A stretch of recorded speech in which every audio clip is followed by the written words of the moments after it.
ہم نے ان کے سامنے کہی کہ یہ جو بھی ایکسرسائز انہوں نے کیا ہے اس کا کوئی لا سے نہیں نکل رہا، it is purely an administrative law کے تحت کیا، تو اس کا بھی میلافائڈے اس میں ہوتا ہے۔ اور آخر میں ہم نے ان کو بتایا کہ سپریم کورٹ کا ایک ججمنٹ ہے جس میں ہمارے پہلے ریپرزنٹیشن میں ہم نے ذکر کیا تھا، جو 2005 کا سپریم کورٹ کا ججمنٹ ہے، جس میں سپریم کورٹ نے صاف طور پر کہا لال بہا حسین میں کہ the misuse of powers by ERO to disenfranchise electors, paucity of time affecting judgment of ERO جو یہاں پر ہو سکتا ہے، and consequence of having one name included in the previous electoral roll۔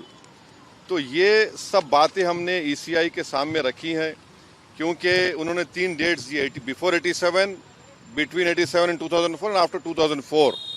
تو یہ ہم نے کہا کہ اس سے اگر کوئی ایلیگل مائیگرینٹس ہیں مان لیجئے، تو 2024 میں ان کو ووٹ ڈالنے کا اختیار کیوں دیا آپ نے؟ اس کا کوئی تو ڈیٹا ہونا چاہیے، کوانٹم ریشو کیا ہوگا؟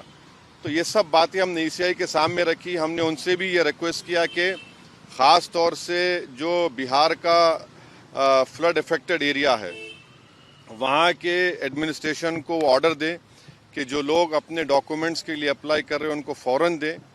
اور ہم نے ان سے کہا کہ سر یہ ایکسرسائز آپ گورنمنٹ ٹو گورنمنٹ کر سکتے تھے، ECI ود گورنمنٹ، کہ بھائی بتاؤ کیا ہے، کتنے ڈاکومنٹس ہے، نہیں ہے۔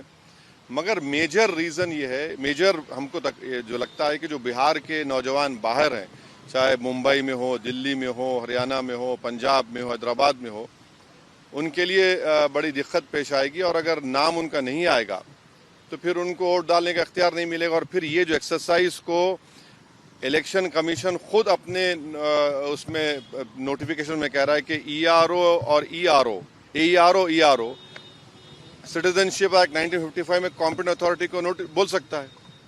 اب جس کا نام نہیں آئے گا وہ تو اپنا ووٹ بھی کھو دے گا، اس کی لائیولیہوڈ کا بھی اس کو ایک نقصان ہو جائے گا۔ تو یہ سب باتیں ہم نے ان کے سامنے رکھی، بہت دیر تک ہماری میٹنگ ہوئی، انہوں نے اپنی بات کو کہا، انہوں نے بھی بتایا ہم کو۔ اب یہ ہماری آج کی میٹنگ کی یہ میں موٹا موٹا یہ جو ہوا۔ India 29 States News. Please support my channel, like, share and subscribe my channel.